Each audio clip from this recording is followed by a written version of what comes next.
রাত গভীর হয়েছে। গ্রামের প্রত্যন্ত অঞ্চলের পাশ দিয়ে একটি ঘন বন পেরিয়ে যেতে হয়।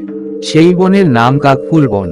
গ্রামের মানুষজন বহুদিন ধরেই বলে আসছে, রাতে কেউ যদি সেই বনে প্রবেশ করে আর ফিরে আসে না। কেউ দেখেনি ঠিক কি ঘটে, তবে মাঝে মাঝে দূর থেকে অদ্ভুত আওয়াজ শোনা যায়। সেই আওয়াজ শুনলেই গায়ের লোম খাড়া হয়ে যায়। রহিম, একজন তরুণ গ্রামবাসী, এসব ভূতের গল্পে বিশ্বাস করত না। তার ধারণা ছিল গ্রামের লোকজন অতিরঞ্জিত করে বলছে। একদিন সে তার বন্ধুদের সাথে শপথ করে প্রমাণ করবে এসব শুধু গল্প মাত্র। বন্ধুরা তাকে সাবধান করেছিল, কিন্তু রহিম জেদ ধরল। সেদিন রাতে রহিম একা কাকফুল বনের দিকে যাত্রা করল। বনটির দিকে যেতে যেতে সে দেখল পূর্ণিমার চাঁদ আকাশে আলো ছড়াচ্ছে, কিন্তু বনের ভেতর ঢুকতেই অন্ধকারে ঘিরে ফেলল সবকিছু। চারিদিকে যেন রহস্যময়ী পরিবেশ তৈরি হয়েছে। হালকা বাতাসে পাতার সুর শুনে মনে হচ্ছিল কেউ তার পেছনে পা টিপে টিপে আসছে। সে কয়েকবার পেছনে ফিরল, কিন্তু কিছুই দেখল না। বনটা যেন ধীরে ধীরে তার চারপাশে আটকে ফেলছে। কিছুক্ষণ পর রহিম একটি পুরনো বটগাছের নিচে এসে দাঁড়ালো।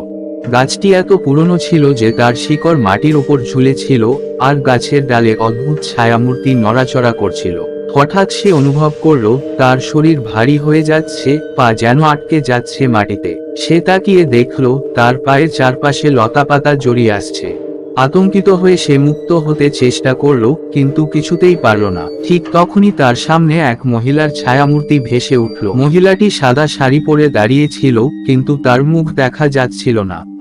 শুধু লম্বা চুল আর ফ্যাকাশে শরীরটিই দেখা যাচ্ছিল। রহিমের গলা শুকিয়ে গেল। তার মনে পড়ল গ্রামের পুরনো গল্পগুলো, এই মহিলার কারণেই নাকি বনের মানুষরা ফিরে আসে না। মহিলাটি ধীরে ধীরে রহিমের দিকে এগিয়ে এল। তার চোখের সামনে অন্ধকার নেমে আসছিল, আর সেই মুহূর্তে একটি কণ্ঠস্বর শোনা গেল, তুমি কেন এখানে এসেছো? রহিম কোনো উত্তর দিতে পারল না। তার শরীর কাঁপছিল, আর সে বুঝতে পারছিল এটাই তার শেষ মুহূর্ত।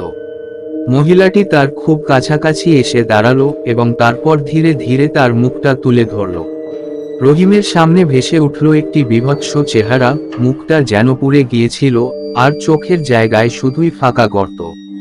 রহিম চিৎকার করে উঠল, কিন্তু তার চিৎকার বনের ভেতর মিলিয়ে গেল। পরের দিন সকালে গ্রামের লোকেরা রহিমকে খুঁজতে বের হয়। কাকফুল বনের সামনে তারা রহিমের জুতো দেখতে পায়, কিন্তু রহিমকে আর খুঁজে পায় না। সেই দিন থেকে কেউ আর সাহস করে কাকফুল বনের দিকে যায়নি। গ্রামের লোকেরা জানে রহিম আর কোনোদিন ফিরবে না, কারণ সেই বন, যা একসময় ছিল সাধারণ একটি বন, এখন ভরপুর ভৌতিক শক্তিতে পূর্ণ।